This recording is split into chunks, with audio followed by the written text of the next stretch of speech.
What's going on, guys? I'm Cash with CashedOutCars, and in this video we're finally jumping back in and working on my cart. So I got this thing last year and did an update video on it that you might have seen, but if you haven't, I'm quickly going to go over what the cart is and what I've done so far, the plans that we have for it, and what we're going to do today in this video. Let's get into it. So this right here is the cart itself. It is a Mind Game Motorsports MGM chassis. And this is one of their road racing sprint chassis, and it's in decent shape. I got it pretty inexpensively when I picked it up. I got it as a rolling chassis with no motor and 2 sets of wheels. Now, this is just one of the wheels that was on there. I could show you the rest later or in another video. Most of them are pretty bent up. This one, as you can see, definitely a little bit bent, but not terrible. They'll be usable for what I'm looking to do with it to start. So, in the last couple days, my dad and I have been working on rebuilding the brakes, and what we have right now is a caliper that's installed on the cart, but I want to move it a little bit to get that pad more centered on the rotor. And in buying parts for that, I actually found out that this is the big bore caliper. So it's a caliper that MCP makes, which is the brand of brakes. And this is the big bore kit. They don't actually make it anymore, and when I initially ordered parts, I ordered parts for the standard caliper and got the wrong size piston. So I was rebuilding those, went to drop the piston, which is what these are right here, into the caliper. It dropped right to the bottom because it was too small. So I ended up just buying O-rings. Shout out to everyone over at MCP. Your customer service is great. You helped me get good O-rings right away, and now the caliper is rebuilt. Another thing that I've done on the brakes is work on rebuilding the master cylinder, which I just saw. There it is. So this is basically the same thing. Tear it apart, clean everything, and install new O-rings. And then put everything back together, and you'll be good to go. So the O-rings are already installed. Everything's clean, and we're going to be installing this on the cart tonight. Additional things that I've done is really just a lot of cleaning. I took off the hubs and cleaned them. I took off these cassettes and redid the bearings, re-greased them, got them all ready to go. And right now, everything is running pretty smooth. Well, it's spinning pretty smooth. It spins with very little resistance. It's buttery smooth. Not super quick because we didn't use grease. Because we didn't use oil. We did use grease, like I said. But that'll be good. It'll hold up for a long time, and you won't have to re-oil like you would if you used oil. So once again, the plan for today is finish up those brakes and see how far we get. The overall plan for this thing is hopefully, one, get a 2-stroke engine for it that'll be a shifter. I'm looking for engines off Yamaha Blasters or KDX220s. For now, if I can't find one, I do have access to another engine off of my dad's cart, which makes about 16 horsepower. It's a World Formula engine. So we'll get this thing going pretty soon. I want to ice race it, or really just ice drive it, since there are no ice race tracks around here. But basically, make a set of studded tires, rip it around down a lake, have some fun, and that would be a good time and a good video for you guys. So right now, we're going to get into it. I got to loosen up these bolts so I could rotate this caliper this way a little bit and get that pad centered on that rotor. First thing I got to do here is take these cotter pins off, because yesterday I was rushing trying to get everything together, and I threw the cotter pins on before I really lined everything up and made sure it was perfect. So those are coming out now. Maybe. Alright, so the cotter pins are out. The next thing I have to do is loosen up this castle nut, and I do have to hold this, this side of the bolt on this side so the thing doesn't spin. So it'll be a little bit tricky to film, so I'm just going to crack those loose and then pull those off. So now this thing's loose and free to move back and forth, and you can see how much that caliper moves back and forth, and like I said, we're trying to get that pad really centered on this rotor. And another thing that we worked on yesterday is resurfacing this rotor to get the pad to bite in and bed in really nicely. And to do that, we just used the wheel with some sandpaper on it and just spun this and ground it down to give it a little bit of a abrasive surface. Now I got this thing pretty much snugged up. We used some cardboard spacers in there to help space out the caliper away from the rotor. And I think this worked pretty good. Last time we used 4 and the gap was way too big. This time we just used the 2. And from what I could see here, it looks pretty centered. So now we're going to tighten that down. Alright, everything's a little bit tight now, and now I just got to put this cotter pin in. Fail. There we go. And what that does is prevent this castle nut from coming loose and having this whole brake caliper assembly come loose. The next thing to do here is to get this master cylinder mounted, and this mounts up right like that right there. So we just have those 2 bolts to install, and then that thing will be good to go. Alright, so this is all loosely put together right now, and currently the hole for the cotter pin is way too far that way from the castle nut. So if I put a cotter pin in there, it's not going to really engage with that and prevent it from loosening up. So my dad has a pretty neat fixture to use for drilling holes in bolts for cotter pins. So I'm going to use that real quick and modify these bolts so that the cotter pins actually do something. So here's the fixture in this little drill press that we have. I have the speed set all the way fast since it's a tiny little bit, and you have to go really slow, like I said, while starting this. So the next thing that I've got to do here is get the pedal assembly all mounted up to the master cylinder, which is now all in place with cotter pins and it's tightened down. So basically what you have to do for that is just attach this linkage right here, and let's see if I can do it here.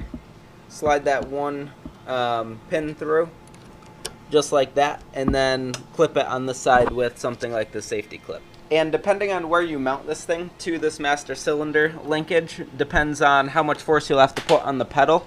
So if you put it up here, you'll need less force at the pedal, but a little bit more travel to lock up the rear brakes. And if you mount it down here, you'll need a little bit more force on the pedal, but a little bit less travel to lock up the rear brakes. And to start, I'm just gonna put it in the middle and see how it feels. And the very last thing that I have to do is get these brake lines mounted. So I'm just gonna blow them out, make sure they're nice and clean, because before, we're pretty sure the guy used .3 or .4 brake fluid because all the seals were deteriorating, which means he was using brake fluid that wasn't compatible with the seals. And .5, which is what we're using, is not compatible at all with .3 or 4, so we have to get that all completely out of the system before putting these lines on. Alright, so now what we're doing is flushing out these brake lines, and we're using denatured alcohol here, and basically we're pouring it in the line and then making it so it doesn't directly pour out the other side to make sure the whole line fills up. And then we swish it around in there a little bit and then dump it out into this bottle. And we're checking to see what the alcohol looks like when it comes out the other side, seeing if it looks dirty or impure. And if it looks pretty good, we're going to say the lines are clean, and then we'll blow them out with some compressed air. Another thing to note is when we did blow that alcohol out of these lines, we did use this little filter on here which takes the moisture out of the air to ensure that you're not putting moisture into your lines, because that would be really bad for your brake system. So once your lines are all good and clean, you'll want to take a look, and if you're reusing the lines, you want to get them situated how they were before, so you don't have to rebend them and risk putting extra stress on your lines. So this is how mine sat before, so I'm going to go ahead and just get these hand tight on these little fittings right here. It was a little bit tricky to film and get those fittings on at the same time, but basically you'll want to get them hand tight. You could start them by hand and make sure they're lined up, and it'll be really easy to just thread those on by hand and go until they stop. And then once your fittings are all hand tight, you want to use some wrenches to snug them down. And these are compression fittings, so you want to go just until they feel a little bit snug. Once everything's all tightened down, you could get ready to fill up your master cylinder. So the instructions from MCP say to lightly close the bleeders and have those closed while you fill the master cylinder.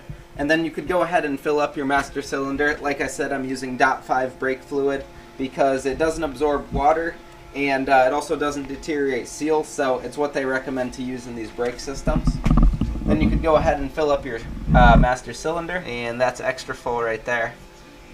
Grab a paper towel for that. So you'll want to continue the process of pushing down the pedal, watching to see if the fluid level drops after the pedal returns, and then cracking those bleeders until the fluid level doesn't change and you'll feel a little bit more pressure in your pedal. And then you'll know that the bore of your master cylinder is full of brake fluid, and you can move to the standard method of bleeding brakes. So guys, it is the next day. We finished bleeding the brakes last night, and then I cleaned up all the brake fluid that I spilled off of the master cylinder. And then we waited until today to make sure there were no leaks coming from the master cylinder. So today I came out here, I pumped the pedal a bunch of times just to mess with it, see how it felt, and I checked to see if there was any fluid leaking from this master cylinder or from where the lines connect to the pistons back here. And luckily there weren't, which means we did a pretty good job. So real quick, I'm just going to cover the bleeding procedure again. Do note that the procedure might be slightly different depending on what brand of brakes you're using, and that MCP brakes actually do recommend you pump the pedal. Some brakes will need to be gravity bled, where you tilt the cart to get air out, but like I said, this is a simple pump bleed process, sort of like a car. So just to go over this process once again for MCP brakes, you have to pump up the pedal up here, and then you'll hold it in the farthest position that it'll go. And then you'll have someone at the rear of the cart, while you're holding the pedal, crack open those bleeders just real quick to release any air. And then you could release the pedal once that bleeder is closed, and you'll repeat that process.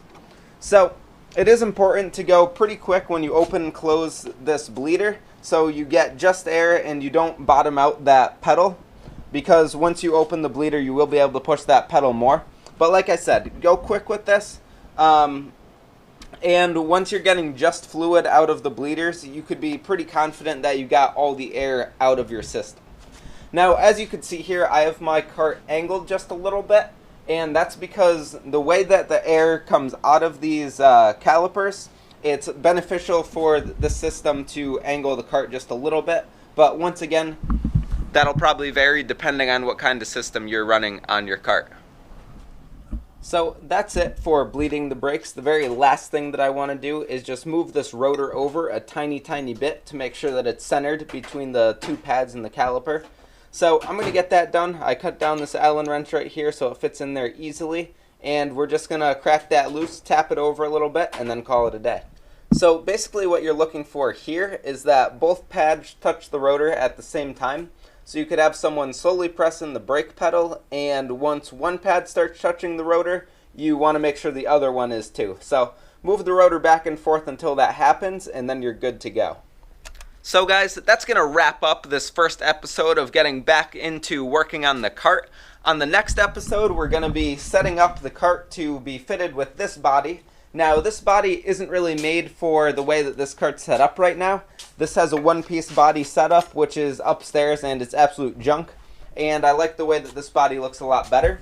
So we're going to be working on getting that on there. I hope you enjoyed this episode. If you have any questions, comments, concerns, critiques, or criticisms about how we installed this brake system, please leave them below, and I'll get back to you.